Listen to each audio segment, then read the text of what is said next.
এই তিনজনের এই 2 দিনে জবানবন্দি নেওয়া হয়েছে। ডিফেন্সের পক্ষ থেকে তাদেরকে জেরা করা হয়েছে। ভিকটিমরা তাদের কিভাবে আহত হয়েছে, কারা এর জন্য দায়ী, তারা কাদেরকে দায়ী মনে করেন, কিভাবে ঘটনা ঘটেছে তার পূর্ণ বর্ণনা ট্রাইব্যুনালে দিয়েছেন। আসামি পক্ষ থেকে তাদেরকে জেরা করা হয়েছে এবং তাদের বক্তব্য উপস্থাপন করছে। পরবর্তী ধার্য তারিখ 6 এবং 7 তারিখ আছে। আমরা বাকি ধার্য তারিখে পর্যায়ক্রমে সাক্ষী উপস্থাপন করব। এই সাক্ষীরা তাদের সাক্ষ্যে কাদেরকে দায়ী করবে? এই সাক্ষীরা তাদের সাক্ষ্যে এই ঘটনার জন্য কোনো স্থানে শেখ হাসিনা, আসাদুজ্জামান খান কামাল, চৌধুরী আবদুল্লাহ আল মামুন, ওবায়দুল কাদের এবং শামীম ওসমানকে দায়ী করেছেন কেউ কেউ, আবার কেউ 2-1জনকে বাদ দিয়েছেন। তো সকলেই 3জনই শেখ হাসিনাকে দায়ী করেছেন। চোখ হারানোর ঘটনাটা ঘটেছে, এটাও যাত্রাবাড়িতে।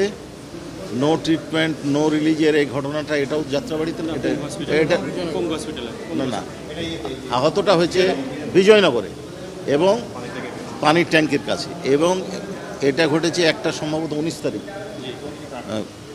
19 তারিখে হচ্ছে আবদুল্লাহ আল ইমরানের ঘটনা। ওইখান থেকে ওনাকে নিয়ে যাওয়া হয়েছিল, হাসপাতালে ভর্তি ছিলেন, ভালো মতো চিকিৎসা হয় নাই।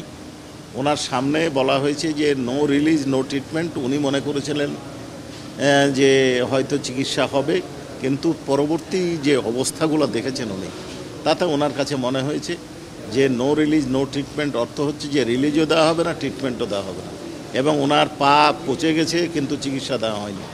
ওনাকে বলা হয়েছে সকাল 8টায় অপারেশনে নিয়ে যাওয়া হয়নি। আরও বিভিন্ন অনিয়ম, ক্যাবিন দেওয়া হয়নি, দুর্গন্ধে মানুষ থাকতে পারছিল না, সেইখানে তাদেরকে সহায়তা করার মতো লোক ছিল না। এ ধরনের বিস্তারিত বর্ণনা উনি দিয়েছেন। পারভিন কিভাবে একজন মুমূর্ষ রোগীকে, মুমূর্ষ আহত ব্যক্তিকে বাঁচানোর অবস্থায় উনি তাকে উদ্ধার করতে গেছিলেন, তাকে কিভাবে হত্যা করা হয়েছে, তার চোখে কিভাবে গুলি করা হয়েছে তার বর্ণনা দিয়েছে। তার চিকিৎসা করা হয়নি, 5 তারিখের আগে ভালো হবে সেটার বর্ণনা দিয়েছেন। 5 তারিখের পরে তার চিকিৎসা ভালো হয়েছে সেটা বলেছেন। উনি এই ঘটনার জন্য যারা দায়ী তাদের নাম বলেছেন, একজনের নাম বলেছেন এবং তার বিচার চেয়েছেন।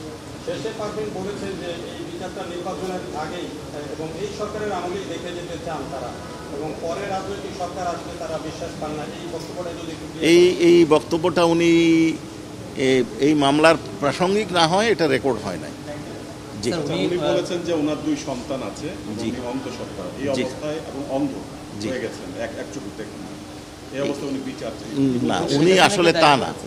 ওনাকে যখন সাজেশন দেওয়া হয়েছে যে আপনি অসত্য কথা বললেন, তখন উনি বললেন যে আমার 2টো সন্তান আছে, একটা 9 বছর, একটা 4 বছর, তারা আমাকে দেখতে পাবে না, আর আমি অন্তঃসত্ত্বা, আমি এই অবস্থায় অর্থাৎ গর্ভ অবস্থায় কীভাবে মিথ্যা কথা বলব?